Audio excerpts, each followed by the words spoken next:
अस्सलाम वालेकुम। आज का जो हमारा टॉपिक है वो है परमुटेशन एंड कम्बिनेशन को हम डिस्कस करेंगे। बेसिकली हम इस वीडियो में इन दोनों की डेफिनेशन को करेंगे, उसके बाद हम एक एक एग्जांपल करेंगे जिसके ज़रिए इन दोनों टर्म्स में जो बेसिकली डिफरेंस है हम उसको क्लियर करने की कोशिश करेंगे। ठीक है, तो चलिए स्टार्ट लेते हैं परमुटेशन की डेफिनेशन से। A permutation is any order subset from a set of N distinct objects.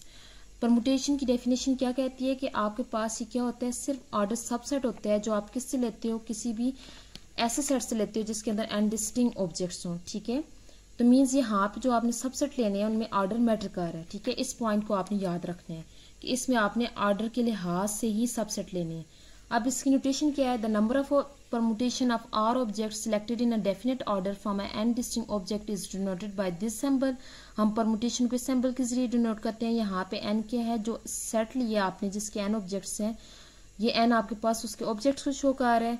p आपके पास परमुटेशन के लिए और r किस लिए, r आपके पास जितने सब ऑब्जेक्ट्स के आप परमुटेशन ले रहे हैं उसको रिप्रेजेंट कर रहे हैं।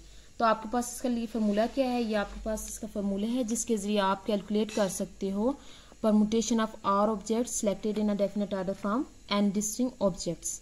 ठीक है, तो सिमिलरली आपके पास नेक्स्ट डेफिनेशन आ जाती है हमारे पास कम्बिनेशन की। कम्बिनेशन क्या है, आप हमारे पास a combination is any subset of R objects selected without regard to their order अब from a set of N distinct objects. अब देखिए, जब हमने पहली डेफिनेशन परमुटेशन की थी तो उसमें हमने ऑर्डर को अंडरलाइन किया था, मीन्स वहाँ पे ऑर्डर मैटर करता है, लेकिन यहाँ पे क्या है, selected without regard to their order. So it means जब आप कम्बिनेशन लेते हो तो इसमें भी आप एक सेट लेते हैं, ठीक है, जिसके एन ऑब्जेक्ट्स होते हैं, फिर उसमें से आर ऑब्जेक्ट्स आप सिलेक्ट करते हो, लेकिन मीन्स सबसेट आर ऑब्जेक्ट्स के सबसेट आप सिलेक्ट करते हो, लेकिन परमुटेशन में आपके पास उनमें ऑर्डर मैटर करता है, जबकि आप कम्बिनेशन में उसमें ऑर्डर मैटर नहीं करता। अब इसकी नोटेशन क्या है, the total number of such combination is denoted by this symbol. ठीक है, इसकी टू नोटेशन है, आप एन सी आर इससे भी शो कर सकते हो। एन मीन जो सेट के अंदर टोटल एन ऑब्जेक्ट्स हैं, टोटल ऑब्जेक्ट्स को एन से प्रेजेंट करते हैं। आर आपने जो ऑब्जेक्ट्स लिए हैं मीन जिनकी कम्बिनेशन ले रहे हो, और इसके अलावा ये है, ठीक है, where r less than or equal to n. अब आप देखें कि आर जो नंबर है वो रिप्रेजेंट कर रहा है कि आपने ये ऑब्जेक्ट्स लेने हैं सेट से जिसके एन ऑब्जेक्ट्स हैं, तब आप उससे सिलेक्ट कर रहे हो, तो इट मीन्स इसकी वैल्यू क्या होगी, हमेशा एन से लेस होगी या एन के इक्वल होगी। और आप ये भी कह सकते हो कि आर हमेशा पॉजिटिव होगा। नेक्स्ट इसका जो फार्मूला है, मीन्स आप इस फार्मूले के तहत कैलकुलेट कर सकते हो, जो कि हम इसमें डेफिनेशन वाइज ही कर रहे हैं, इस वजह से जो फार्मूला है इसकी डेरिवेशन नहीं करवा रही, तो आप उससे फार्मूला ही बताऊंगी। इसका फार्मूला किसके इक्वल है, n factorial by r factorial into n minus r का फैक्टोरियल। ठीक है, ये आपके पास यहाँ पे ये फैक्टोरियल को शो कर रहा है।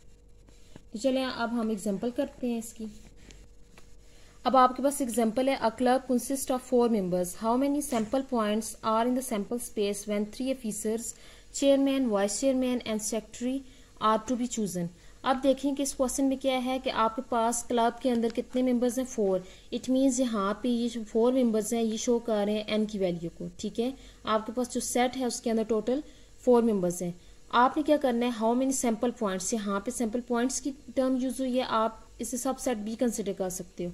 Are in the sample space when 3 officers, आपने कितने ऑब्जेक्ट्स यानी उसमें से सिलेक्ट करने 3, तो इट मीन्स यहाँ पे जो 3 है ये आर को रिप्रेजेंट कर रहे हैं। तो अब देखिए, अब आपके पास एन भी आ गया, आर भी आ गया। अब आपके पास यही फाइंड करना है कि यहाँ पे आप 3 ऑफिसर जो सिलेक्ट कर रहे हो वो कौन कौन से होंगे। एक ऑफिसर को यानी आपके पास चेयरमैन होगा, सेकंड आपके पास वाइस चेयरमैन, थर्ड आपके पास सेक्रेटरी होगा।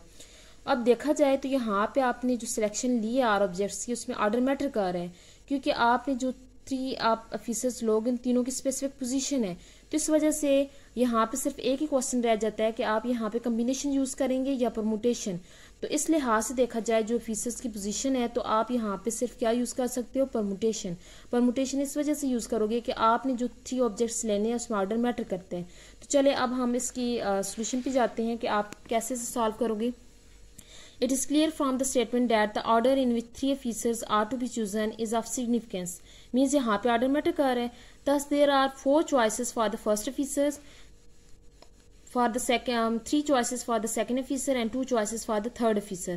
अब देखें कि अगर आपके पास लेट्स सपोज कि ये 4 आपके पास मेंबर्स हैं, आपसे कहा जाता है कि आप इनमें से चेयरमैन चूज करें। ठीक है, फर्स्ट प्लेस के लिए। तो अब आप देखेंगे इन 4 में से आप किसी एक को लेंगे। लेट्स सपोज मैं इसको चेयरमैन कंसिडर कर लेती हूँ। तो अब आपके पास जो चॉइसेस रह गई हैं, पहले के लिए तो आपके पास 4 थी, लेकिन आपके पास जब आपने चेयरमैन सेलेक्ट कर लिया तो बाकी यानी सेकंड ऑफिसर के लिए, वाइस चेयरमैन के लिए आपके पास सिर्फ 3 चॉइसेस हैं। तो इट मीन्स आप इन 3 में से कोई भी एक को वाइस चेयरमैन बनाएंगे। लेट्स सपोज हम इसको वाइस चेयरमैन बना लेते हैं। तो अब आप देखेंगे आपके पास जो लास्ट बचता है प्लेस मीन्स सेक्रेटरी के लिए, उसके लिए आपके पास सिर्फ 2 चॉइसेस हैं। तो आप ये वाली बात इस पैराग्राफ यानी इन लाइंस में लिखी है। तो अब इस लिहाज से आप परमुटेशन कैसे फाइंड करोगे? सिंपली आपने पहली के लिए choices 4 multiply by 3 multiply by 2, it means यहाँ पे आंसर क्या आ गया 24। कि आपके पास टोटल जो आपके पास आएगा सैंपल पॉइंट्स या सबसेट्स आते हैं, ऑर्डर सबसेट, वो कितने होते हैं 24। तो इन अदर वेज आप इसमें फार्मूला भी लगा सकते हैं, ठीक है, जो मैंने आपको डेफिनेशन में बताया था। अब देखिए यहाँ पे फार्मूला लगाया 4 का फैक्टोरियल बाय 4 - 3 का फैक्टोरियल। अब फैक्टोरियल आपके पास क्या होता है, यहाँ पे अगर देखा जाए कैसे सॉल्व किया हमने 4 का फैक्टोरियल, 4 - 3 जब करते हैं तो आपके पास 1 का फैक्टोरियल आ जाता है, ठीक है। 1 का फैक्टोरियल तो 1 की इक्वल होता है, जबकि 4 के फैक्टोरियल में हम क्या करते हैं, टर्म्स इसे एक्सपेंड कैसे करेंगे, रिवर्स साइड पे 4 3 2 1। तो अब देखें इन तीनों को मल्टीप्लाई करेंगे तो आपके पास आंसर क्या आ जाएगा 24। तो ये आपके पास ऑर्डर सबसेट आ गए। मीन्स आपने 3 ऑब्जेक्ट्स सेलेक्ट कर लिए from the set of n objects या from the set of 4 objects, ठीक है, इन अ पर्टिकुलर ऑर्डर। तो आपके पास आंसर क्या आएगा 24। तो आपको ज्यादा क्लियर करने के लिए इस कंसेप्ट को मैं ट्री डायग्राम के जरिए भी एक्सप्लेन करती हूँ। अब देखें कि आपने यहाँ पे जो मेंबर्स हैं उन्हें कोई ने नोटेशन ले लिए, ठीक है। लेट्स सपोज कि आपके पास जो 4 मेंबर्स हैं वो एक A है, B है, C एंड D है। तो अब हम ट्री डायग्राम यूज करेंगे जो कि हमें क्या देता है, प्रोवाइड करता है an organised way of listing the possible arrangements. तो अब ये देखें आपको यहाँ पे ये ट्री डायग्राम नजर आ रही होगी, ठीक है, जिसमें हमने जो ऑप्शंस यानी जिस ऑर्डर के तहत हमने लेना था वो ऑर्डर भी लिखा है कि आपके पास पहले मेंबर्स को आप चेयरमैन बोलोगे, सेकंड को वाइस चेयरमैन, थर्ड को सेक्रेटरी। और ये जो सैंपल पॉइंट्स हैं ये बेसिकली आपके पास ऑर्डर सबसेट्स को शो करेंगे। अब देखा जाए यहाँ पे तो आपके पास जो 4 है A B C D। अब यहाँ पे आपके पास क्या है कि पॉसिबल जो चेयरमैन बन सकते हैं या A बनेगा या B बनेगा या C बनेगा या D बनेगा। लेट्स सपोज कि अगर A को हम चेयरमैन लेते हैं, जब A को हम चेयरमैन लेते हैं तो इट मीन्स आपके पास सिर्फ 3 चॉइसेस बच जाती हैं वाइस चेयरमैन के लिए। तो इट मीन्स आपने यहाँ पे 3 चॉइसेस ले लिए वाइस चेयरमैन के लिए। अब जब आपने B को वाइस चेयरमैन बना लिया इस केस में, तो अब देखेंगे B के लिए आपके पास सिर्फ 2 ऑप्शंस रह जाते हैं सेक्रेटरी के लिए यानी C एंड D। तो इससे आपके पास जो कॉम्बिनेशन बना फर्स्ट को देखा जाए तो इट मीन्स फर्स्ट कॉम्बिनेशन में आपके पास क्या आएगा, अगर A आपके पास चेयरमैन है तो B वाइस चेयरमैन है और C आपके पास क्या है सेक्रेटरी है। तो आप ये सेट लिख सकते हो।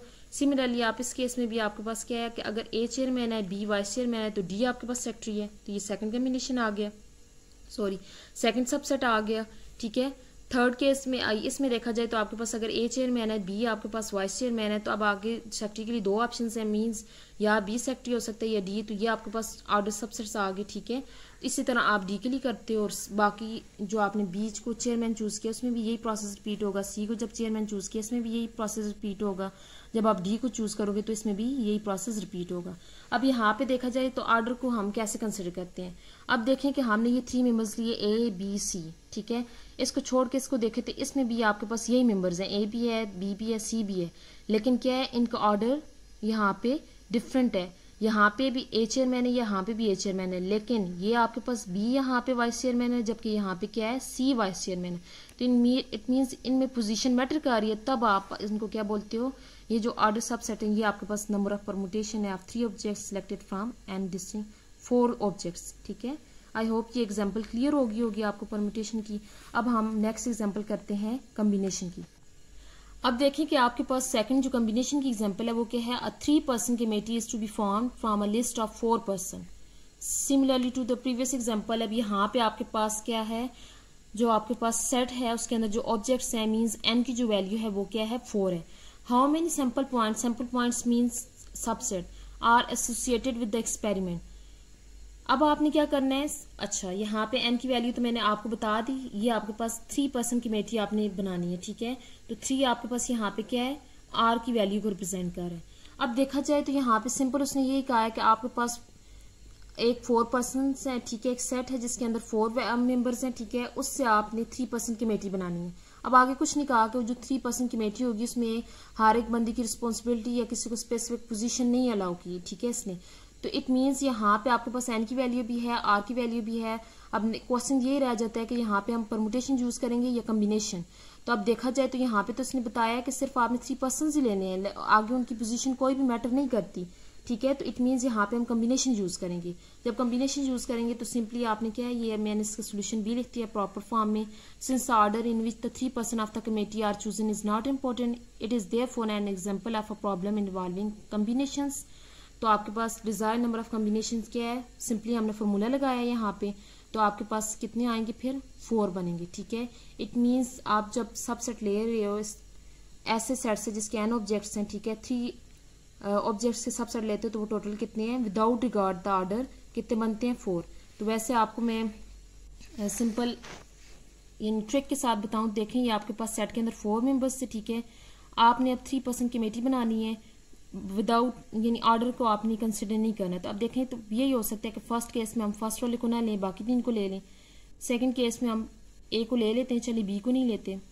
थर्ड केस में हम सी को नहीं लेते, इसके अलावा हम फोर्थ केस में भी डी को नहीं लेते। तो इट मीन्स यहाँ पे जो पहला आपके पास सबसेट बनता है वो ये बन जाता है, सेकंड आपके पास ए सी डी, थर्ड केस में ए बी डी और फोर्थ केस में ए बी सी। तो टोटल आपके पास जो आप आर ऑब्जेक्ट सिलेक्ट करेंगे without regard to order from 3 object जो आप सिलेक्ट करेंगे from 4 objects within combination के केस में, तो आपके पास यही बनेंगे सबसेट, ठीक है। आई होप कि आपको ये डिफरेंस क्लियर हो गया होगा। Thank you.